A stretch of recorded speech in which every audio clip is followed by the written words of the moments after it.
He hasn't performed for years. My name's Jonathan Walker. I'm 46 years old and I'd been managing client relationships at Ironwood Forge for 8 years when my boss, Bradley Fletcher, said those words to Human Resources. I sat there in the conference room in Phoenix, Arizona, watching him slide Falsified performance reports across the mahogany table like he was dealing cards in some rigged game. The fluorescent lights hummed overhead while Bradley painted me as deadweight. 8 years of building relationships, securing contracts, keeping clients happy.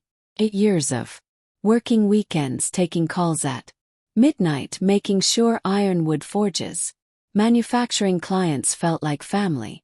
Bradley made it sound like I'd been collecting paychecks for showing up late and leaving early.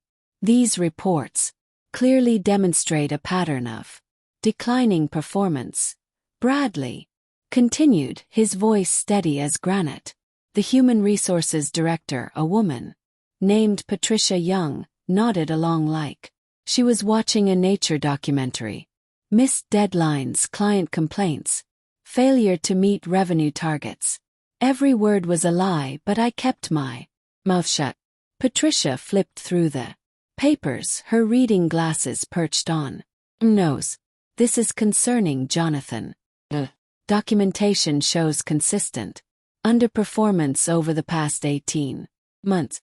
I knew what those papers said because I'd seen my real performance reviews.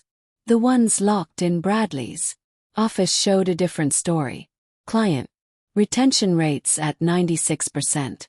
Revenue targets exceeded by 30% each quarter. Personal relationships that had secured exclusive manufacturing contracts worth $12 million annually. I understand, I said quietly. Bradley's eyebrows lifted slightly. He'd probably expected me to fight back, to demand explanations, to threaten lawsuits. Instead, I just sat there, hands folded on the table, watching him dig his own grave. Given the severity of these performance issues, we have no choice but to terminate your employment effective immediately, Patricia announced. Pushed a folder toward me. Your final paycheck, benefits information, and a severance package. I opened the folder. 2 weeks' pay. After 8 years of generating more revenue than any other account manager in the company's history. Thank you, I said, standing up. I'll clean out my office. Bradley shook my hand at the door. His palm was damp with sweat and he couldn't quite meet my Nothing personal, Jonathan. Business. Course, I replied. As I walked toward my office, I pulled out my phone and scrolled through my contacts. 38% of Ironwood Forge's total revenue came from clients who called me directly, who trusted me personally, who'd followed me through 3 different companies over the past 15 years. Bradley had just fired the one person who stood between the company and financial disaster. He didn't know it yet, but the clock was already ticking. I'd started at Ironwood Forge as a junior account manager when the company was struggling to compete with larger manufacturing firms. The founders, 2 brothers named Stephen and David Ironwood, had built their reputation on quality metal work but couldn't seem to break into the major contracts that would secure their future. That's where came in. My background wasn't in manufacturing. I'd spent my 20s in construction, learning how different materials behaved under stress, understanding what contractors needed before they knew they needed it. When I transitioned into sales, I brought something most account managers didn't. I actually understood what our clients were building. The first major contract I landed was with Westfield Construction, a company that needed custom steel frameworks for a series of high-rise projects. Instead of just quoting prices, I spent 3 days on their job sites watching their crews work identifying bottlenecks in their supply chain. When I presented our proposal, it wasn't just about steel beams. It was about delivery schedules that matched their construction timeline, quality specifications that would pass inspection on the first try, and pricing that made their bids competitive. That contract led to others. Westfield recommended us to Morrison Engineering. Morrison introduced us to their network of contractors. Within 2 years, I'd built relationships that generated millions in revenue.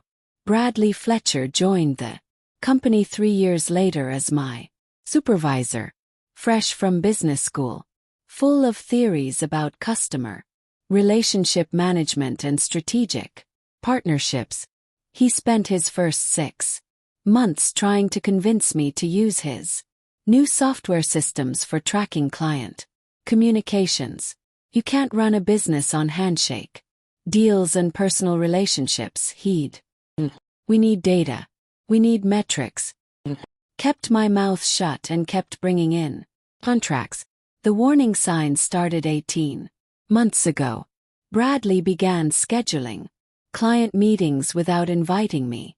He'd call it executive level relationship building and assure me that my day-to-day account management was still valued. Then he started copying himself on all my client communications, claiming it was for transparency and oversight. Last year, during our annual review process, Bradley asked me to prepare detailed reports on each of my client relationships, contact histories, contract renewal dates, decision-maker profiles, competitive positioning. He called it institutional knowledge preservation. I should have known what he was planning. The signs were there. Phone calls that ended abruptly when I walked into his office.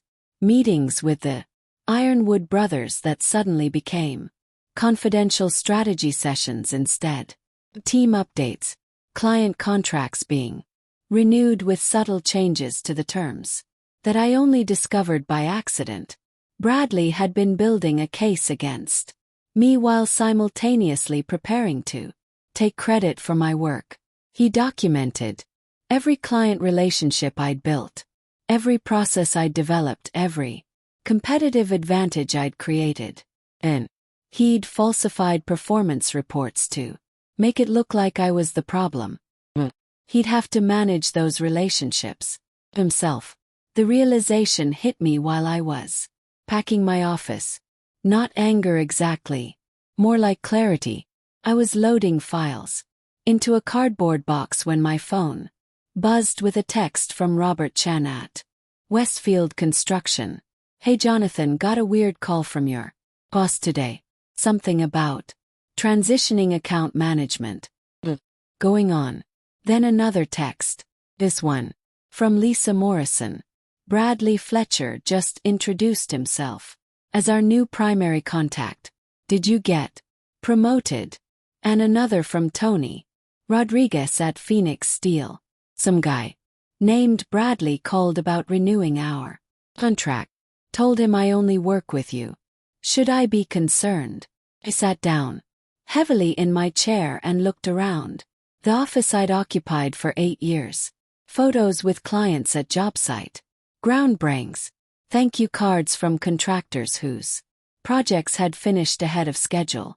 A plaque from the Arizona Construction Alliance recognizing Ironwood Forge as Supplier of the Year for 3 consecutive years. Bradley thought he could slide into my relationships like changing drivers on a highway. He had my client files, my contact lists, my documented processes. What he didn't have was 8 years of building trust. One conversation at a time. I picked up my phone and started making calls. Robert, it's Jonathan Walker. Need to let you know that I'm no longer with Ironwood Forge. What? Why? We've got 4 projects starting next month. I understand you'll be working with Bradley Fletcher going forward. He's very capable. Kept my voice neutral. I just wanted to thank you for all the business over the years. Long pause. Jonathan, you've saved us more times than I can count. You're not there, we need to talk about options. I made the same call to Lisa Morrison, to Tony Rodriguez, to every major client I'd worked with over the past 8 years. Didn't badmouth Bradley or Ironwood Forge. I didn't try to poison the well. I simply informed them of the change and thanked them for their business. By the time I finished the last call, my phone had 14 missed calls from Bradley. At night I sat in my apartment with a beer and a legal pad, writing down everything I knew about Ironwood Forge's client relationships. Not the information in my files, but the real knowledge that couldn't be documented. Which clients were considering expanding their operations? Which ones were unhappy with their current suppliers? Which contracts were coming up for renewal? And what it would take to keep them? Bradley had the paperwork, but relationships aren't paperwork. I opened my laptop and started typing a resignation letter that I'd never send, just to get my thoughts in order. By midnight I had something better, a business plan. The phone rang. Bradley's name on the caller ID. I let it go to voicemail and went to bed. Tomorrow I'd start building something new. Weeks after my termination, I got a call from Stephen Ironwood. Jonathan, I need to understand what happened here, His voice was tight, frustrated. Bradley showed me your performance reports, but our numbers don't make sense. I was sitting in a coffee shop in downtown Phoenix reviewing business plans for the consulting firm I was planning to launch. What kind of numbers, Mr. Ironwood? Revenue numbers, client retention. Bradley said you'd been underperforming, but we've had 6 contract cancellations since you left. Morrison Engineering terminated their agreement yesterday. Said they couldn't work with anyone except you. I sipped my coffee and chose my words carefully. Bradley has access to all my client files. He should be able to maintain those relationships. That's what he keeps telling me, but the phone calls I'm getting suggest otherwise. Robert Westfield called this morning, said Bradley doesn't understand their project timelines and quoted them prices that make no sense. Stephen Ironwood wasn't asking me to come. Not yet. He was fishing for information, trying to understand why his company was hemorrhaging clients. Could have told him exactly what was happening. Bradley had my contact list and contract histories, but he'd never actually managed a client relationship. He'd been a supervisor, not a salesman. He could read reports about what clients needed, but he couldn't anticipate problems before they happened or adjust proposals based on subtle changes in project requirements. I'm sorry to hear about the contract cancellations, I said. Jonathan, level with me. Did Bradley fabricate those performance reports? There was the question I'd been waiting for. Stephen Ironwood was smart enough to recognize that something didn't add up, but he was also cautious enough to ask for confirmation before making accusations. I think you should review my actual client files, I said. Not the performance summaries Bradley prepared, but the original contract documentation. Check the revenue attribution for each account. Long pause. I'll do that, Mr. Ironwood. I appreciate the call, but I'm moving forward with my own plans. I've got meetings with potential clients next week. What kind of clients? The kind that need someone who understands their business. Close my laptop. Care of yourself. I hung up and immediately called my lawyer, a sharp woman named Jennifer Hayes, who specialized in employment. Well, Jennifer, I need you to prepare a wrongful termination case, but don't file it yet. What's the timeline? Give me 60 days. If Ironwood Forge doesn't implode on its own will help it along. That afternoon, Bradley called me. Directly for the first time since my termination. Jonathan, we need to talk about what? About this situation with the clients. Some of them are being difficult about a transition. I almost laughed. Difficult like it was their fault for expecting competent service. What kind of difficulties? Morrison Engineering is threatening to terminate their contract, claiming I don't understand their specifications, but I've reviewed all your files. I have the same information you had. Information isn't relationships, Bradley.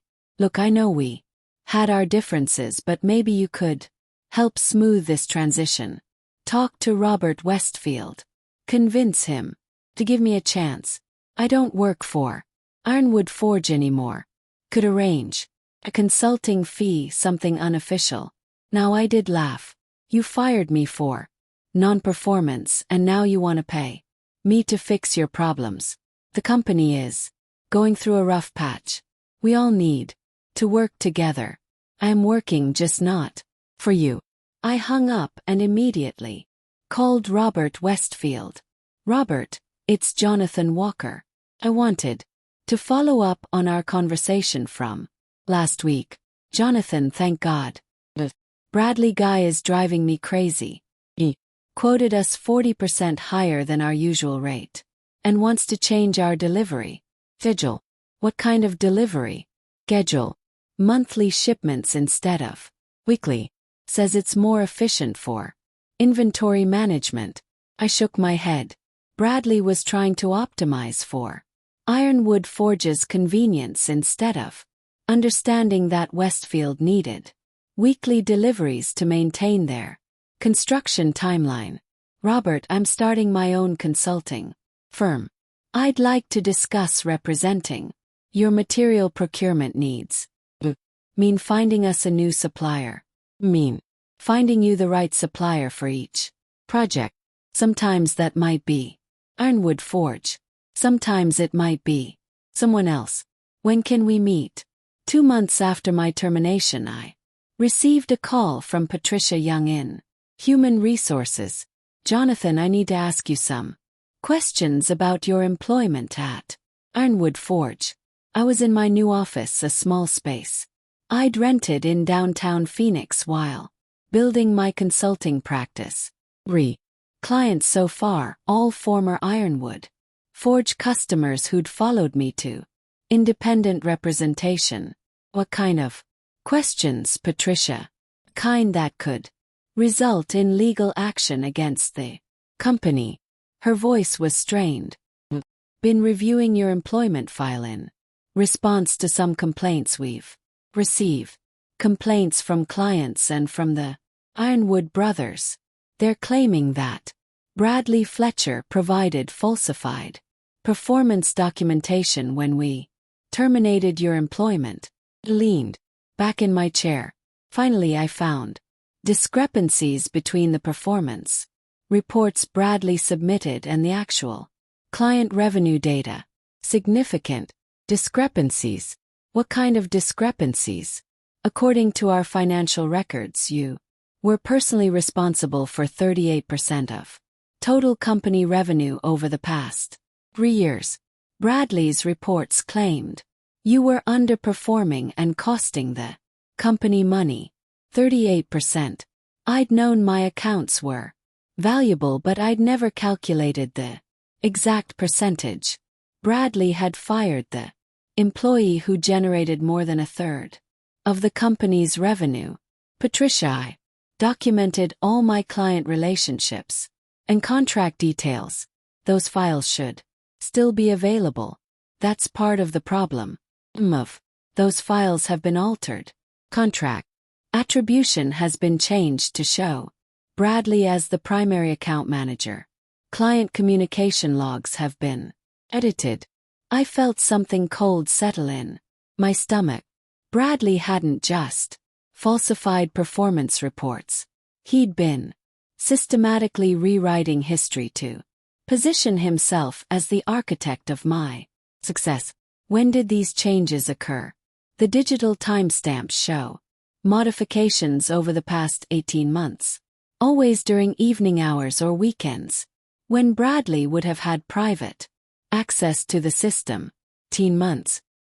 Same time frame when Bradley had started inserting himself into my client relationships and asking for detailed documentation of my processes.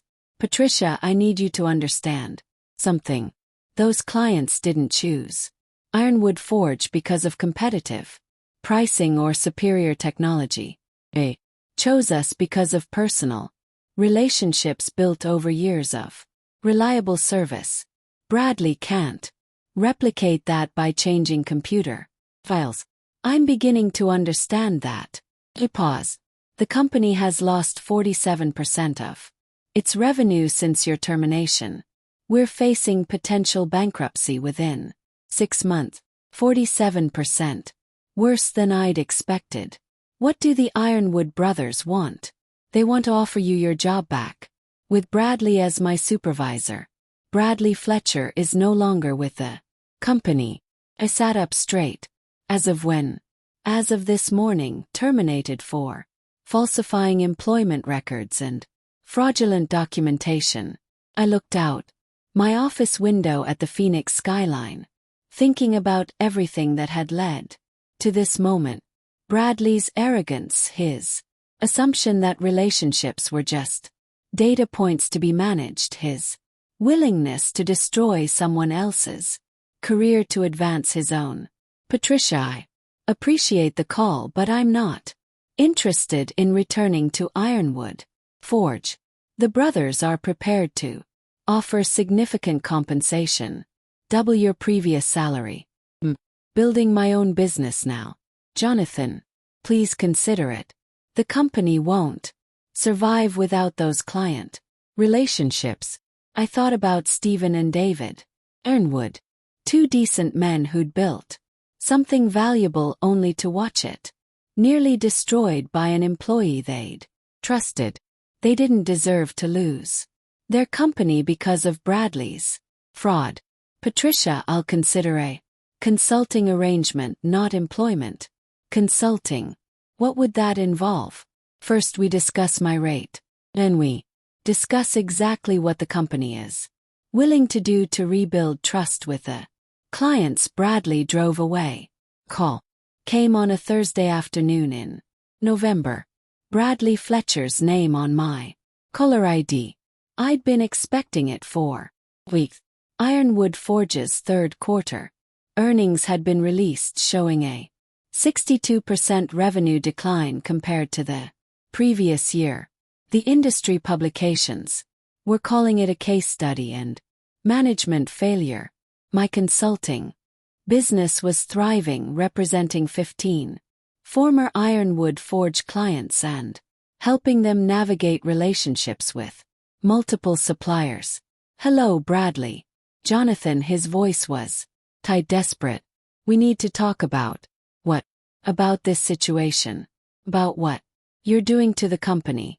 I was sitting in my office reviewing a proposal for a new client who wanted help negotiating a major contract with a steel supplier. Through my window I could see construction crews working on a high-rise project managed by Westfield Construction and supplied by Morrison Engineering. Both companies were now clients of my consulting firm. I'm not doing anything to the company, Bradley. I'm running my own business. You're stealing our clients. I'm representing clients who chose to work with me. There's a difference. The Ironwood brothers are talking about bankruptcy. 40 people are going to lose their jobs because of what you're doing. I felt a flash of anger, quickly suppressed. 40 people are going to lose their jobs because you falsified performance reports and fired the person who generated 38% of the company's revenue. That's not what happened. Really. 'Cause I have copies of the falsified documents you submitted to Human Resources. I also have the original client files showing revenue attribution before you altered them. Long silence. What do you want, Jonathan? I want you to admit what you did. I was protecting the company. Our relationship-based approach wasn't scalable. We needed systems, processes, documented procedures. You needed to take credit for someone else's work. Look, the company is in trouble. Real trouble. The Ironwood brothers are considering a bankruptcy filing. They've asked me to reach out to. I almost laughed. They asked you. The person they fired for fraud. Working as a consultant now, helping with transition planning. What kind of transition planning? Asset liquidation. Client relationship transfers. They want to know if you'd be willing to facilitate client communications during the dissolution process. For what compensation? They're prepared to offer you significant terms. Triple your previous salary plus a $200,000 signing bonus. Triple salary plus a $200,000 bonus to help salvage the mess Bradley had created. Bradley, let me explain something. I don't need Ironwood Forge anymore. Have my own business. Represent clients who trust me. Personally, not because of the company. Name on my business card. Industry is talking, Jonathan. People know what you're doing. They're calling it revenge. They're calling it business. You're destroying lives. Stephen Ironwood built that company from nothing. David mortgaged his house to keep it running. During the recession, they don't deserve. You're right. They don't deserve what you did to them. I hung up and immediately called Stephen Ironwood. Mr. Ironwood, it's Jonathan Walker. Understand, Bradley Fletcher called me on your behalf. Jonathan, we're desperate. The company won't survive another quarter without those client relationships. I'm prepared to help, but not the way Bradley suggested. What do you mean? I mean, I'm prepared to acquire Ironwood Forge's remaining assets and client contracts. Cash purchase, full employment, protection for your current staff. Want to buy the company? I want to build something better. The meeting was scheduled for 2 p.m. on a Tuesday at Ironwood Forge's conference room. Stephen and David Ironwood, Patricia Young from Human Resources, their bankruptcy attorney, and Bradley Fletcher, who'd somehow convinced them he should be part of the negotiations. I walked in carrying a single folder and Shears check. Gentleman, Patricia. I took a seat across from Bradley, who couldn't quite meet my. I understand the company is considering my acquisition offer. Stephen Ironwood looked exhausted. Dark circles under his eyes. Stress lines that hadn't been there 8 months ago. Jonathan, we appreciate your interest, but the terms you're proposing are unprecedented. Which terms specifically? Full employment protection, assumption of all current contracts, and a purchase price that exceeds our current market valuation. I opened my folder and pulled out a detailed financial analysis. According to these projections, Ironwood Forge will be profitable within 18 months.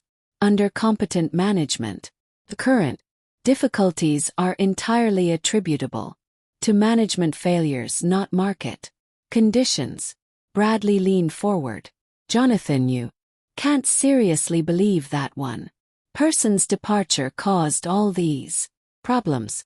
I looked at him for the first time since entering the room. Bradley, I've spent the past 6 months analyzing exactly what happened here. Would you like me to share my findings? His face went pale. I pulled out a second document. Client retention analysis, revenue attribution by account manager, timeline of contract cancellations correlated with management transitions. I slid the papers across table. The data tells a very clear story. David Ironwood picked up the papers and started reading. His expression changed as he absorbed the information. This shows that Bradley's falsified reports directly caused the termination of the employee responsible for retaining our most valuable clients. That's correct. Stephen Ironwood looked at Bradley. You told us Jonathan was costing the company money. Had to make difficult decisions, Bradley said.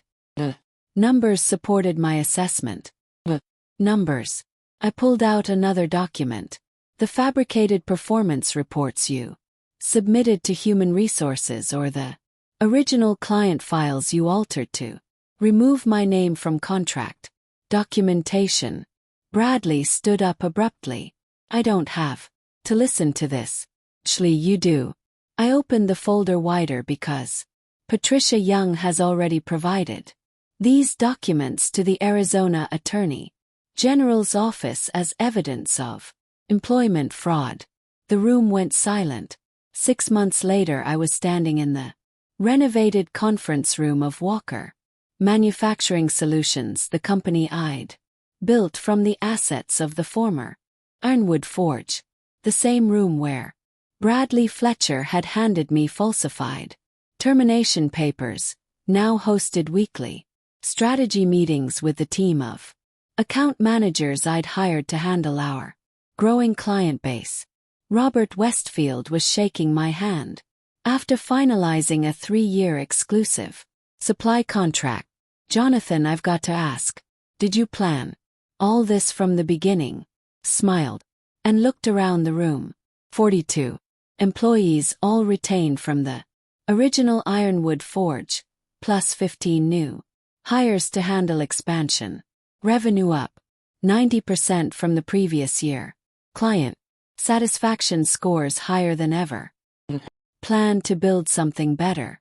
Through the conference room windows, I could see construction crews working on projects supplied by our materials, managed by our logistics team, supported by relationships built on trust rather than falsified documentation.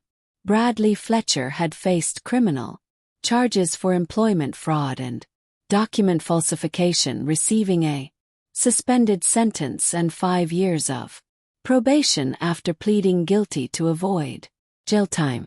His professional certifications had been revoked. His reputation in the manufacturing industry permanently destroyed, and his attempt to start his own consulting firm had failed.